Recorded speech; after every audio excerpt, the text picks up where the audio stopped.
This one's important to me because when I was 9 years old, my knee popped out of place and wouldn't go back in. I didn't know what was going on.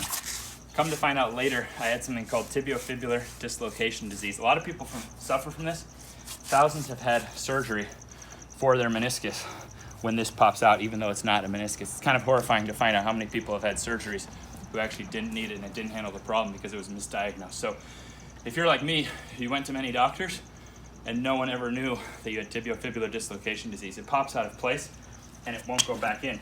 And you actually can't straighten your leg. You can bend it, but not straighten it. So the trick becomes, this muscle can get really tight, but it's things in this sort of cross-legged position where it pops out. So because this is tight, it's more likely to pop out. Because it pops out, you're now super tender in this area. So this does apply to anyone with pain through the outside of the knee. What this does, it pins down the knee. I actually bought this bench just for the sake of doing this stretch because it's that important. Fortunately, this bench, it came fully assembled. I tried to build a grill the other day.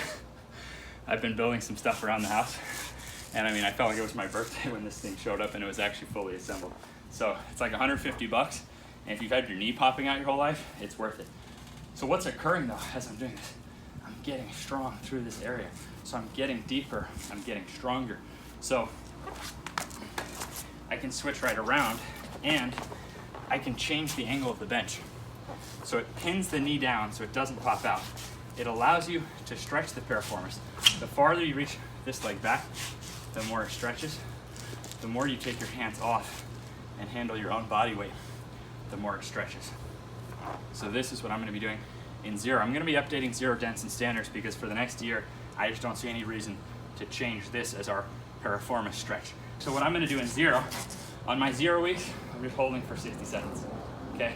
On my dense weeks, I'm gonna actually go for reps like that, 10 reps per side. Then on my standards weeks, I'm actually gonna contract out of this position, strengthening out slowly, 10 reps.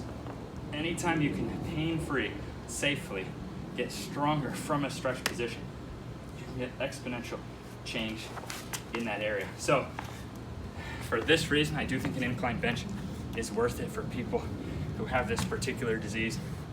For me, it stopped happening from knee ability, from strengthening my knees, but I believe this is a condition that part of it is just how strong are our knees, and then the other part is how mobile is that piriformis. So now we have solutions with knee ability, myself and tons of others. It's just stopped happening, even though it used to happen a ton. And now with this incline bench, pinning that knee down, regressing to your level. To be clear, you see, you could change the angle and make it tougher. So start nice and high, and you'll see what I mean. That now it pins down. It's like, oh my God, it's finally comfortable. And then as it gets deeper, by reaching that foot back, lowering, you could start assisted, and then by going to unassisted, you're now getting stronger through that piriformis, giving yourself a chance to open up and stop tightening back up while getting this stronger, while getting your knee strong. Notice there's no tug anymore. So simple incline bench. The game has been changed for people with that tibiofibular dislocation disease. My article on it is in the description. I have a full article just on that tibiofibular dislocation disease. I hope this helps you.